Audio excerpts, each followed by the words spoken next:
em seus lares o programa Quarta Dimensão, por gentileza da TV Vila Velha. A TV que a nossa gente vê.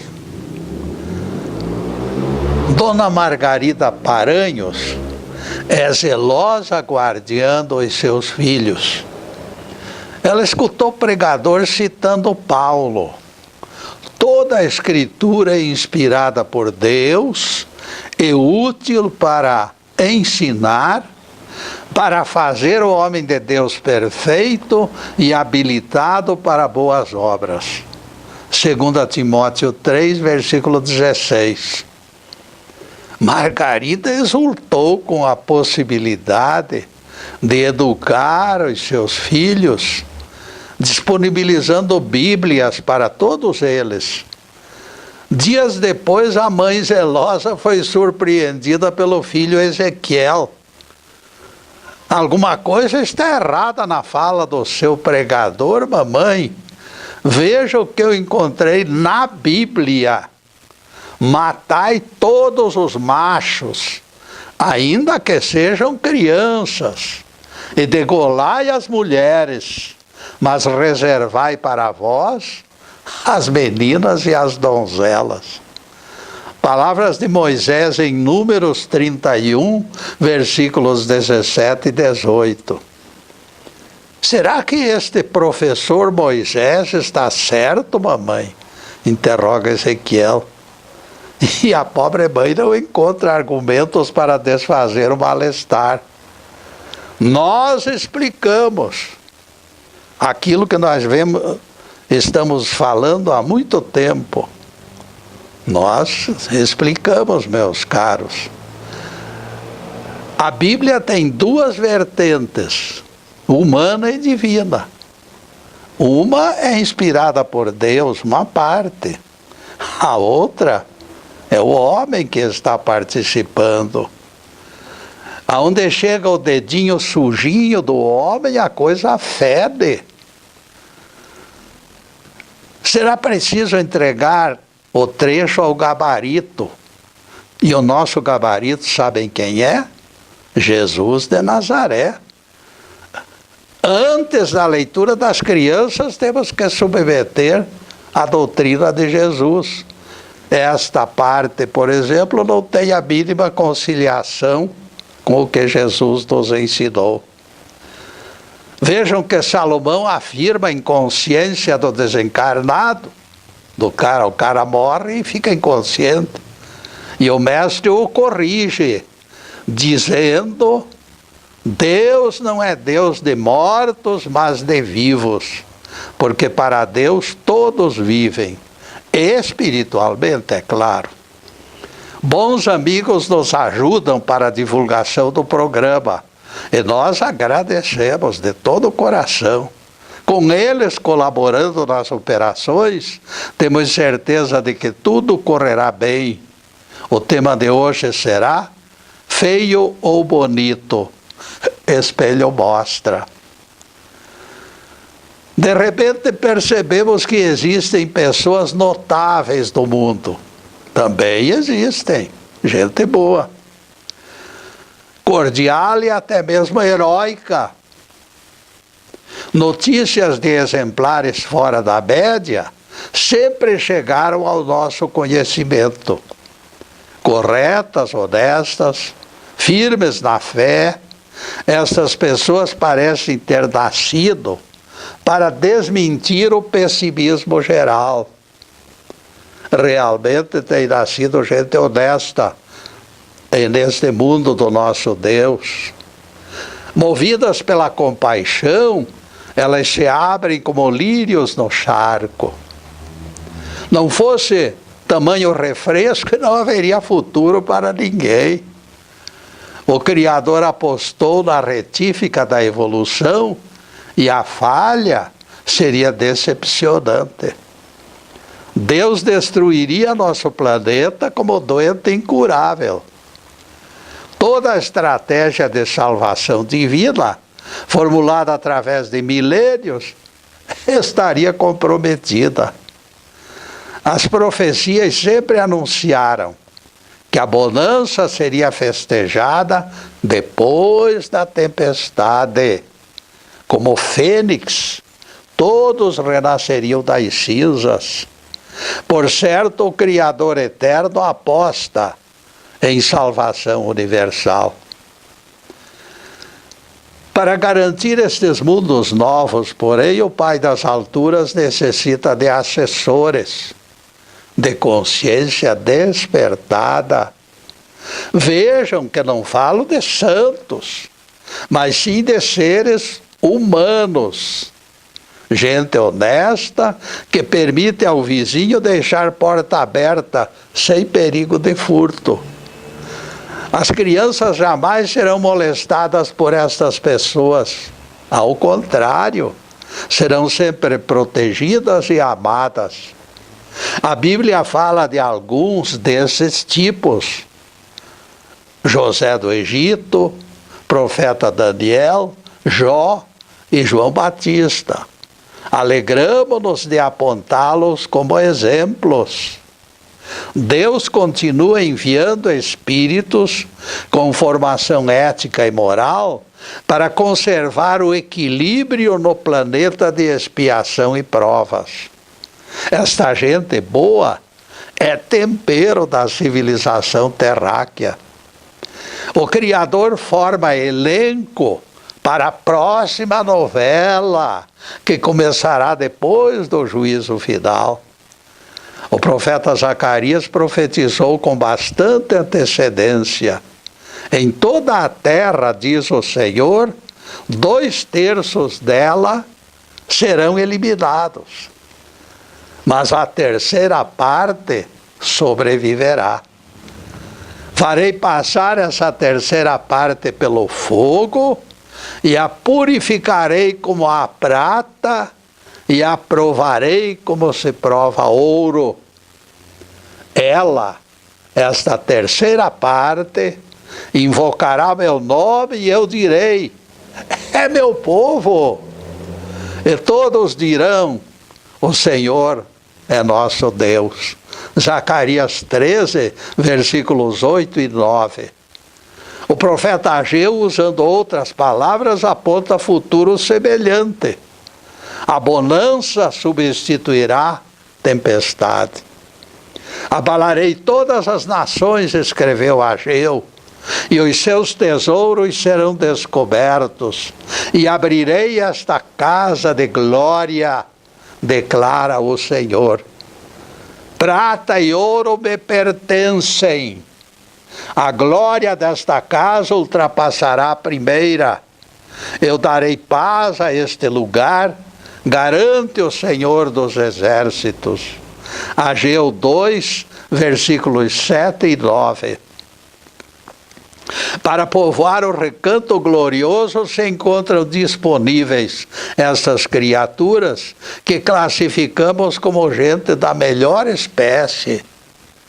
Esta gente é reserva de Deus para a continuidade da vida espiritual. A propósito do assunto, dia desses, alguém levantou polêmica. Você fala de Gandhi, de Albert Schweitzer, de Onofre, e enche a boca e enche a tela da televisão, fornecendo a impressão de que os considera perfeitos. Getúlio, por favor. Você acha mesmo que essa gente é perfeita? Eu jamais pronunciei tamanho despautério, caro amigo. Perfeito em nosso planeta, somente Jesus. Todos os demais terráqueos são mais ou menos pecadores. São mais ou menos pecadores. Neste ponto a conversa pega fogo. Alguém quer saber qual o personagem mais adiantado que já pisou nosso chão, excluindo Jesus, é claro, porque Jesus está na ponta da pirâmide. Católico romano apontará Maria de Nazaré. Nordestino romeiro lembrará o padre Cícero Romão Batista. Budista convicto nomeará o Senhor Buda. Muçulmano apostará no profeta Maomé.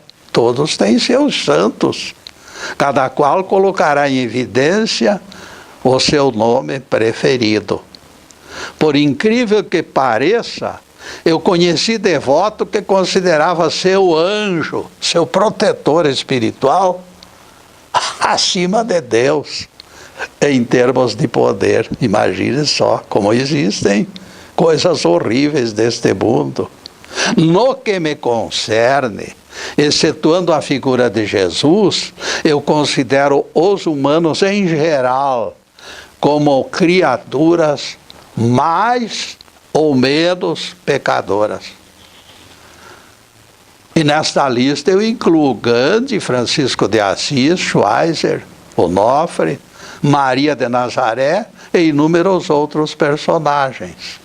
São figuras que eu reconheço distantes da minha pessoa em termos de progresso espiritual. Elas estão lá em cima e eu estou aqui embaixo. Aqui bem no meu cantinho aqui. Como irmãos mais velhos, eu os respeito e admiro. Quem não vai admirar uma figura como Maria de Nazaré, aquela extraordinária mãe de Jesus? Seria leviandade, porém, nós considerá-los todos santos. Porque o próprio Jesus é o único que se diz no sétimo céu. Só Deus reconhece o grau de evolução dos seres humanos.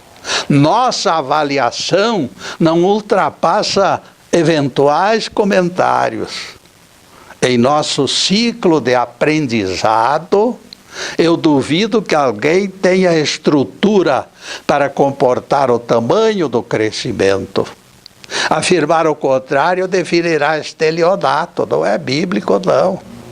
Percebam o pronunciamento de João Evangelista: se dissermos que não temos pecado, a nós mesmos nos enganamos e a verdade não se encontra em nós.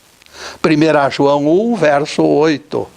Escutem o que diz o salmista: todos se corromperam, não há quem faça o bem.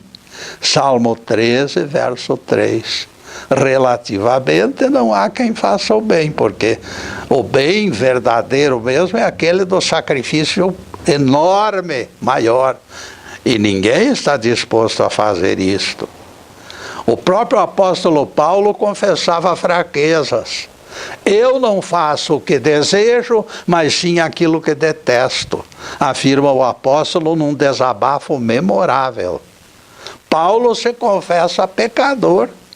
Nesse desabafo, pela sinceridade, neste nós acreditamos. Quem confessa erro não mente. Dentre todos os personagens bíblicos, apenas Jesus desafiou seus acusadores a encontrar pecado nele. Ele formulou o provocativo repto: quem de vós apontará pecado em mim? João 8, versículo 46.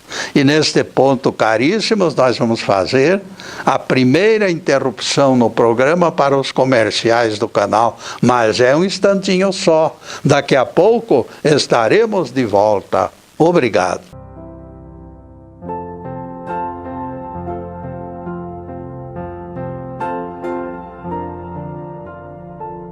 E já estamos no segundo bloco do programa Quarta Dimensão. Por gentileza de bons amigos, nosso site está na telinha e nós convidamos vocês para visitá-lo. E não esqueçam que o meu querido neto Ricardo criou mais serventia para o site. Getúlio no YouTube 1 e Getúlio no YouTube 2 disponibilizaram palestras para fácil acesso. Elas foram linkadas ao site. Getúlio no YouTube permite acesso por simples clique. Clicou lá, já aparece o Getúlio falando. É só escolher pelo título das palestras. Nosso amigo Zuba, embora aposentado, é provedor de palestras no YouTube. São 206, dia e noite, à disposição para a assistência dos telespectadores. Outro aviso importante: Este programa está sendo gravado nos estúdios Fernando Martins, com a ajuda do Fernando, do Zub e do Alisson. Palestras anteriores você encontra no Facebook Live TVPG, à disposição dia e noite. As minhas exposições se identificam pelas palavras quarta dimensão. Veja, perceba aquela letrinha miúda ali do lado e você saberá que pertence ao Getúlio aquela palestra. Procure esta preciosa dica e aprecie as lições transmitidas. Em seguida, a continuação do tema: feio ou bonito, o espelho mostra.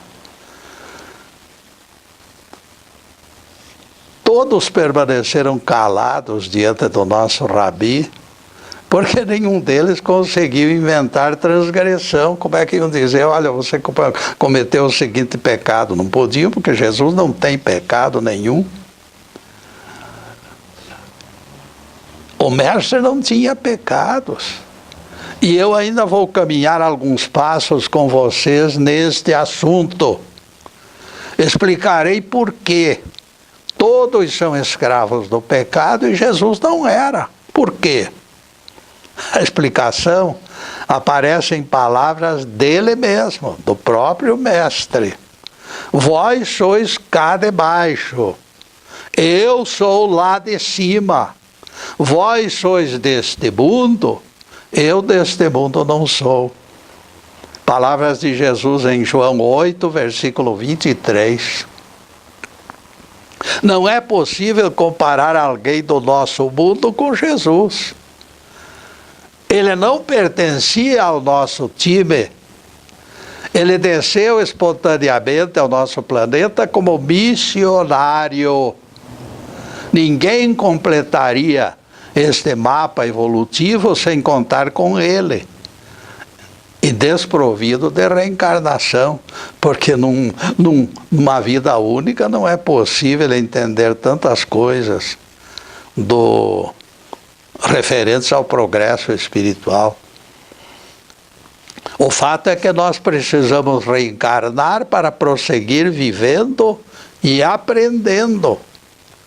O tamanho do nosso progresso é consequência do tamanho do nosso empenho, mas é consequência também do tempo que nós poderemos alcançar pela misericórdia de Deus. Em todos os mundos existem inúmeros degraus, do A até o Z, para que alunos desiguais permutem experiências. Nós convivemos com figuras da estatura de um Francisco de Assis, que era uma figura extraordinária, e daquele pedófilo que persegue crianças para maltratar as pobres criancinhas. E voltamos àquela pergunta que deixamos sem resposta. Qual o personagem mais adiantado que já pisou na Terra?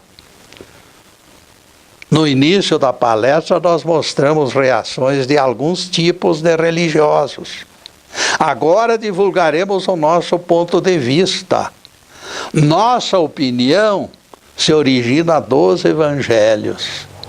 Em verdade vos digo, entre os nascidos de mulher, ninguém apareceu maior do que João Batista. O menor no reino dos céus, porém, é maior do que ele. O nosso campeão é menor do que aquele que é menor no céu. Palavras de Jesus em Mateus 11, versículo 11. Percebam que o mestre foi claro. João Batista é o maior entre terráqueos. A palavra de Jesus elimina qualquer outra contradição aí, meus amigos. Por mais que o Evangelho tenha que desmontar esquemas, o fato incontestável é que João Batista é o maior. Quando o Nazareno falava, não havia mais o que dizer. Dizer o quê? Todos os esquemas desmoronaram. João Batista é maior e ponto final. Ele é o maior nascido de mulher no planeta Terra.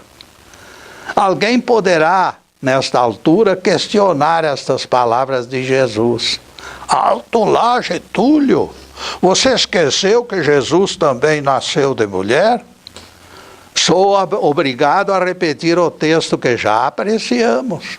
Vós sois cá de baixo, eu sou lá de cima. Vós sois deste mundo, eu deste mundo não sou. Palavras de Jesus em João 8, 23. Aquele que se tornaria Cristo, acaso dependeria de esperma e óvulo para renascer? Lembremos-nos que a promessa aponta virtude do alto. Maria ofereceu apenas o aconchego do corpo. O resto se processou pelas mãos dos anjos. Jesus nasceu de forma atípica pela força do Todo-Poderoso Deus. É imperativo acreditarmos que somos cá de baixo e Jesus é lá de cima. É outra história. Sem este paradigma, ninguém conseguirá interpretar Bíblia. Então disse Maria ao anjo: como será isto se não tenho relação com o homem? E o anjo lhe explicou: descerá sobre ti o Espírito Santo e o poder do Altíssimo te envolverá com sua sombra. Lucas 1, versículo 35. Muito mais do que imaginamos, a mão divina modifica nosso corpo físico quando está em jogo o cumprimento da vontade divina. Quanta gente já esteve desenvolvendo câncer sem saber. O câncer lá no meio do corpo, ele não sentia dores, então nem percebeu. De repente, eu pergunto para você, então por que mantermos esse nariz empinado e esta afirmação de que Deus não tem direito de fazer alguém nascer sem a ajuda do esperma e do óvulo? Se Deus cura uma doença terrível, por que Deus não supervisionaria lá Jesus para que tivesse um nascimento sem vínculos com a nossa humanidade apodrecida? O Criador pode criar num abrir e fechar de olhos quantos óvulos fecundados se façam necessários. Tudo por questão de segurança, para evitar que o missionário seja contaminado por heranças genéticas, provocado pelos judeus que se intitulavam filhos de Abraão.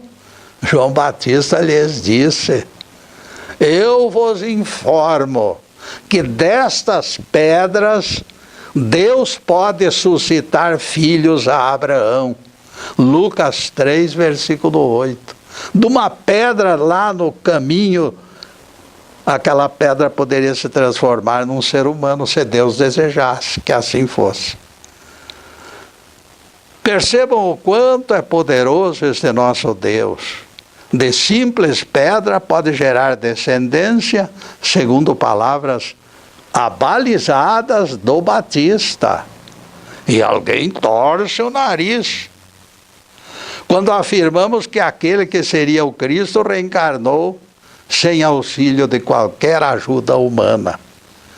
Se Jesus fosse filho do Souza ou do Silva, sempre estaria sujeito a sofrer dores de cabeça, problemas de coluna, etc. Por quê?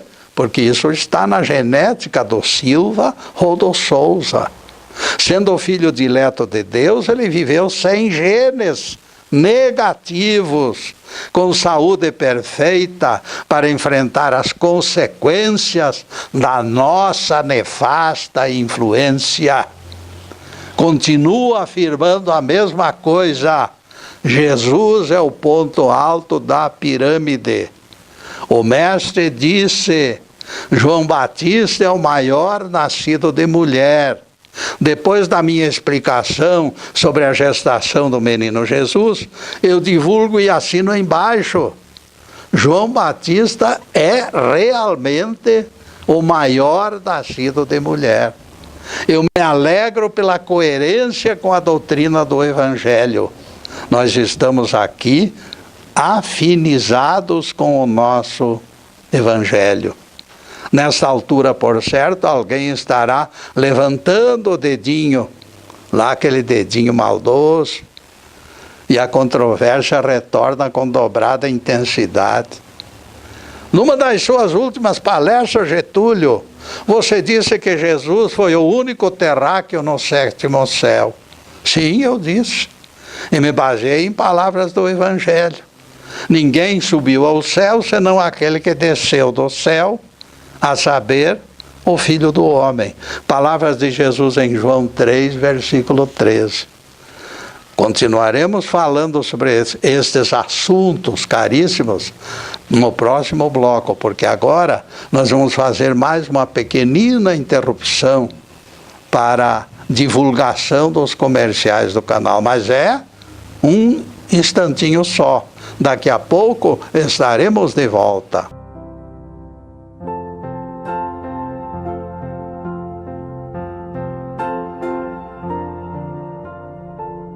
E adentramos o terceiro bloco do programa Quarta Dimensão.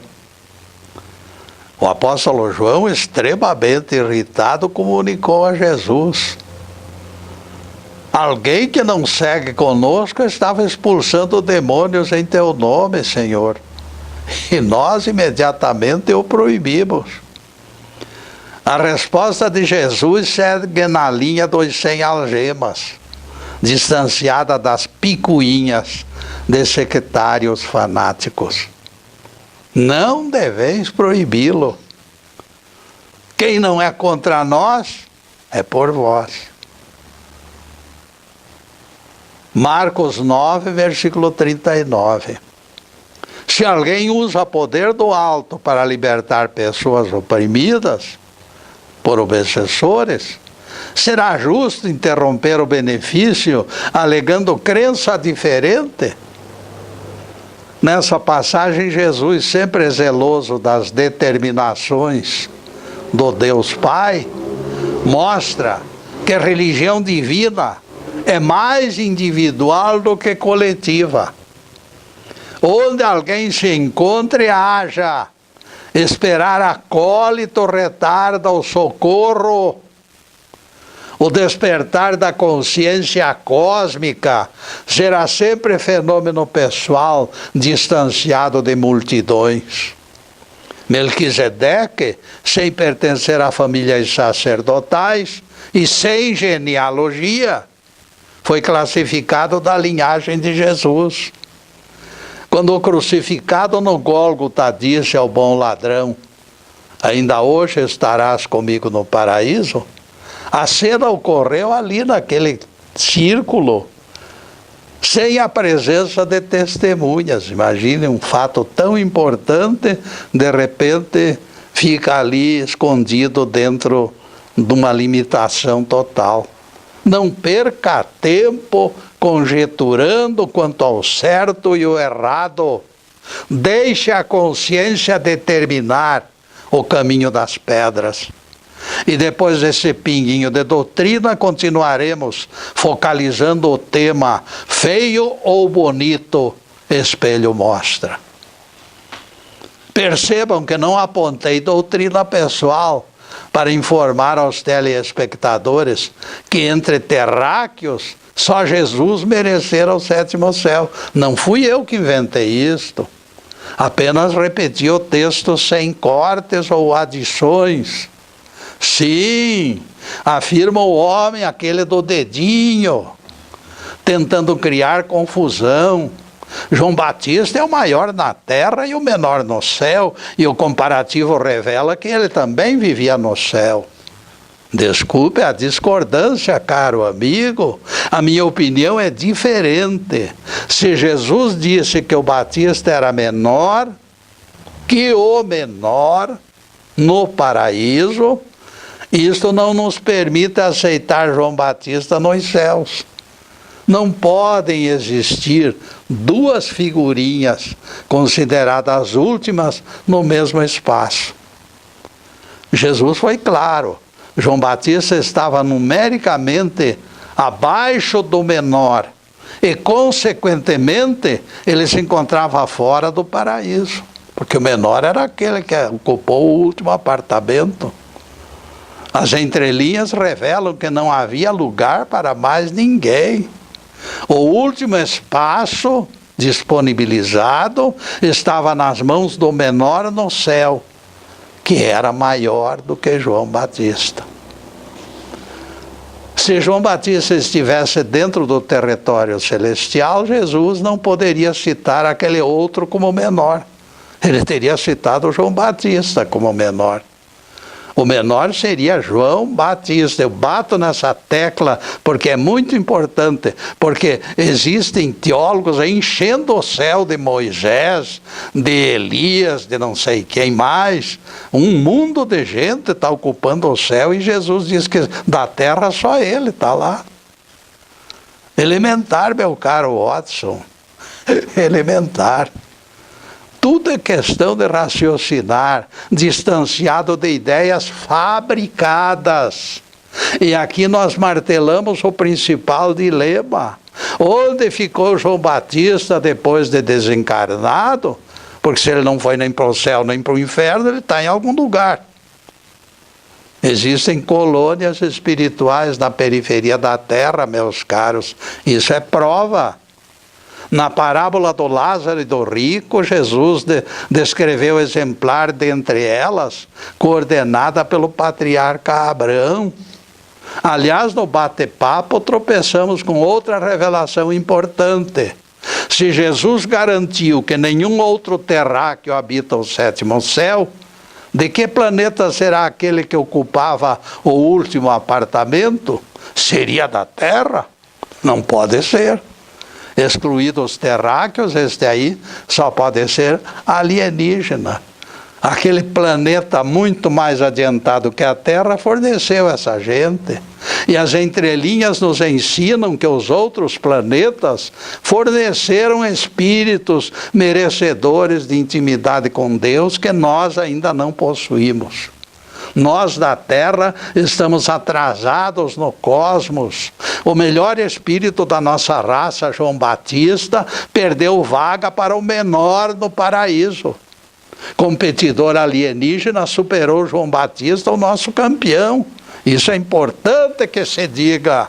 Se ele não alcançou vaga disponível, imagine a distância que nós estamos desta vaga.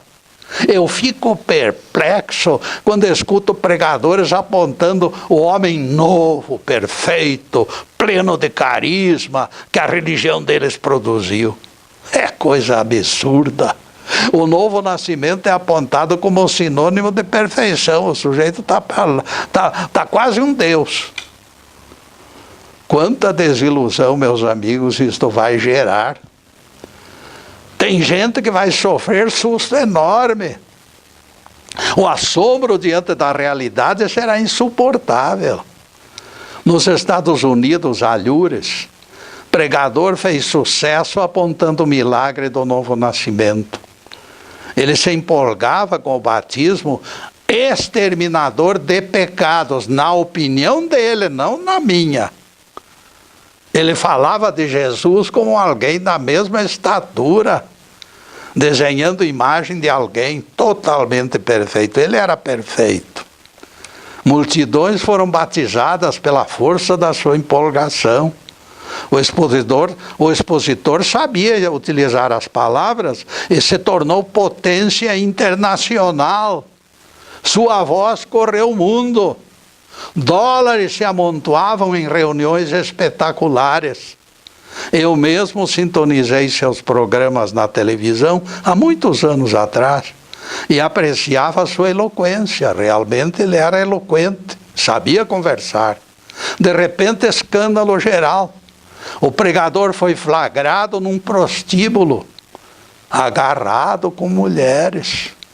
E agora? Ele voltou à televisão, pediu perdão, mas não adiantou, porque acabou a credibilidade. Foi lição para estes atuais líderes aí reis da cocada preta, que se acham os maiores. E isto de salvação fácil é autêntico estelionato. Temos que nos conscientizar que nós somos pecadores e ponto final. Nós estamos aqui aprendendo, somos alunos de primeira classe, lá da primeira aula, do primeiro ano primário, meus amigos. Nós não podemos nos exaltar e elevar a nossa bagagem. O certo será divulgarmos o Evangelho com humildade, não nos apresentando como cavaleiros do Apocalipse. Cuidado, meu amigo, você pode cair do cavalo, rapaz. Não somos nada na ordem do dia, qualquer gesto prepotente atrairá a tentação. O baixo astral está de olho em você, em mim, em todo mundo. Basta vacilarmos e o cachimbo cai. Muita gente invisível está comendo no prato daqueles que se julgam farinha de outro saco. São espíritos que desencarnaram dominados pela inveja, pelo ciúme, pelo rancor e pela frustração. Eles estão por aí. Eles não perderão a oportunidade de derrubar o santo de pau oco do pedestal. Eles se divertem assistindo os soberbos, comendo poeira. Cuidado. Por causa do orgulho, o apóstolo Paulo recebeu espinho na carne, 2 Coríntios 12, versículos 7 e 9. Nem mesmo Paulo conseguiu se livrar dos obsessores. Ele abriu a porta e os bichinhos naturalmente entraram. 3 vezes ele fez prece pedindo cura e Deus demorou a atendê-lo. O Pai Celestial, meus amigos, algumas vezes sonega retorno. Ele desliga o áudio. Principalmente quando topa alguém soberbo pela proa. Ninguém aprende lição quando tudo cai do céu, sem o mínimo esforço. Quem pode progredir desse jeito, sem esforço? Deus deixou Paulo curtir desconforto para que Paulo aprendesse. 3 súplicas depois Jeová respondeu. E a sua resposta foi clara. O poder se aperfeiçoa na fraqueza. 2 Coríntios 12, versículo 9. Alguns pregadores levianos por aí pregam a infalibilidade da palavra, que consideram mágica, sempre à disposição. As aparências enganam, minha gente. Muitas pessoas que se julgam encravadas no pedestal estão mais perto do chão do que pensam. Quem viver, verá. E nesse quem viver, verá, nós faremos outra interrupção em nosso programa para os comerciais do canal. Mas é um instantinho só. Daqui a pouco estaremos de volta.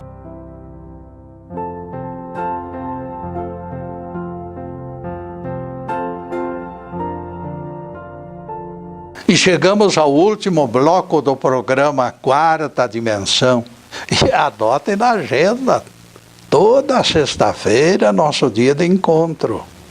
A partir das 15h30 da sexta-feira, páginas da Bíblia e do Evangelho estarão sendo explicadas aqui, ao vivo e a cores.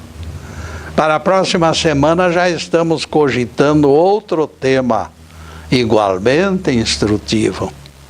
Em seguida, os últimos questionamentos sobre o assunto em estudo. Feio ou bonito?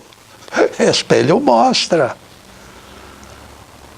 Candata, meus amigos, fora assaltante perigoso lá no norte da Itália, há anos atrás.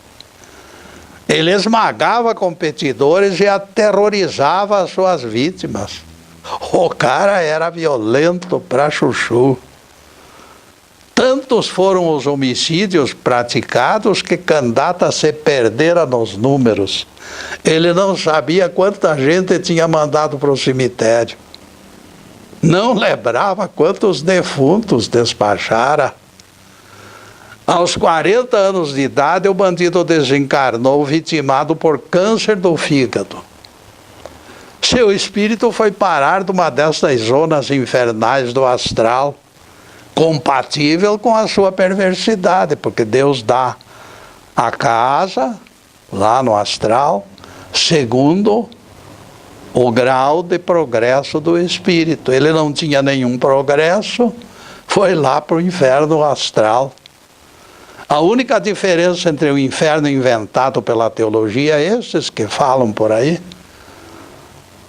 e o seu cárcere, era o limite de tempo. Porque não existe castigo eterno. Castigo eterno é coisa de bandido, não de Deus. Em matéria de tortura, porém, os dois infernos se igualavam. Poucas luas transcorreram e o índio velho passou por completa transformação. Kandata se modificou. Todo mundo pensou que ele já era santo. Kandata tornou-se cordial até com os carcereiros, tratava todo mundo bem. Alguém o surpreendeu rezando, meu Deus do céu, como pode? Colega de cela garantiu ter visto lágrimas nos olhos de Kandata. Todos foram surpreendidos pela conversão do malfeitor. Os anos passaram e a transformação se tornou radical. Teólogos diriam que Kandata nascera de novo. Essa conversinha de nascer de novo. Em vista de tamanha metamorfose, os companheiros passaram a chamá-lo Santo Kandata. Foi então que as autoridades daquela colônia resolveram atendê-lo, preparando transferência do regenerado para um lugar melhor. Só faltava detalhe: registrar uma boa ação que Kandata tivesse praticado em toda a sua vida. Neste ponto, o processo empacou. Kandata fora maldoso 100% durante a vida inteira. De repente, porém, Kandata lembrou: é verdade, a aranha, há muito tempo atrás, veio ao meu encontro, tempos atrás. Ela chegou e se aproximou. Eu já estava com a bota erguida para esmagá-la, quando senti pena do bichinho, interrompi a execução e deixei que ela fosse embora livre, sem qualquer agressão. Esta aranha Kandata vai tecer a teia, uma teia que vai daqui até aquela colônia espiritual, lá em cima, onde tudo é melhor do que aqui. E você vai subir por essa teia para viver naquele lugar. Vejam que prêmio que Kandata recebeu. Kandata se agarrou na teia e começou a subir lentamente. E agarra aqui, pega ali, coisa, e vai, e vem, e vai, e vai. Tudo ia bem, até o momento que Kandata percebeu outras almas se salvando pelo mesmo fio. Mas o fio era dele, como é que pode outros lá se servindo dessa salvação de contrabando? Foi a conta. O ex-homem novo desceu furioso e agrediu violentamente o primeiro da fila, e o segundo da fila, e o terceiro da fila, e foi jogando todo mundo fora dali. Neste ponto, meus amigos, a teia arrebentou e todos se perderam de volta à colônia infernal, que era o verdadeiro lugar daquelas almas. O espelho enxergara o que existia lá no coração do Kandata. Deus conhece o merecimento de cada espírito. Moral da história: o egoísmo não se desgruda fácil. É aquilo que escreveu João Evangelista: Se dissermos que não temos pecado, a nós mesmos nos enganamos e a verdade não está em nós. 1 João capítulo 1, verso 8. É muito difícil nos libertarmos do círculo vicioso das imperfeições. Por isso insistimos na renovação da vida até completo aprendizado. Santidade, meus amigos, é a mesma coisa que perfeição. Santidade é não ter pensamento egoísta, desejar somente o bem, perdoar 70 vezes 7 e assim por diante. Vai longe a lista. Isso é apenas pálida imagem daquela figura que muitos pensam ser, mas não são. Pensam que são. Só Jesus exibiu perfeição suficiente para desafiar os fariseus. Quem de vós apontará pecado em mim? Ele perguntou. João 8, versículo 46. E ninguém respondeu. Santo é santo, e o nosso mundo não os produz por enquanto. É preciso lutar bastante e esperar com paciência. Não pode existir santo maior do que outro. Se existe diferença, o aprendizado de alguém foi incompleto. Estes ainda não atingiram o supremo degrau. Mesmo no 7º céu, existe uma faixa inferior, é claro. Existem espíritos que ainda estão evoluindo, ainda estão aprendendo, é claro, lições lá em cima, mas são lições e precisam ser aprendidas. Lembremos que Jesus apontou no 7º céu alguém que era o menor de todos, que era maior que João Batista. Para ele a prova definitiva ainda está por vir.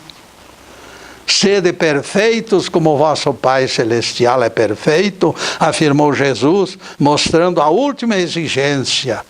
Alguém de vocês acredita que criança de jardim da infância pode ser matriculado em universidade? O tempo é somente o tempo, é o grande professor, meus amigos. Precisamos alcançar o fim do aprendizado para que possamos entender o nosso Cristo interno e eterno. Essa presença dele se esconde numa semente. Numa semente. A semente contém aquela árvore que ainda não se desenvolveu, com seus galhos e folhas, mas está tudo dentro da semente. Essa semente contém todo o projeto da árvore que ainda não está plantada e cultivada em nossos corações, mas um dia vai ser concretizada. Para que isso se materialize, será preciso explodir a semente na terra. Depois da semente morta, a árvore crescerá e proporcionará frutos e flores. A santidade será consequência dessa explosão da semente.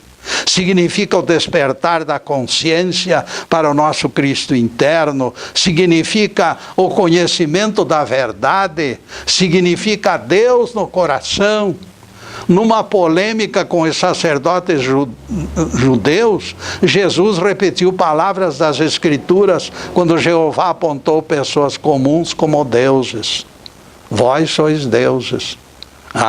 Nós somos semente de Deus, meus caros. Está lá em João 10, 34. O Salmo 81, verso 6, é o decalque da promessa do Cristo. Naturalmente, Jesus e Jeová apontavam aquela semente do Criador que recebemos no dia que o nosso espírito nasceu. Essa semente divina é a certeza da vitória final. Todos nós seremos salvos um dia, mesmo que demore muito, demore bastante, mas seremos salvos.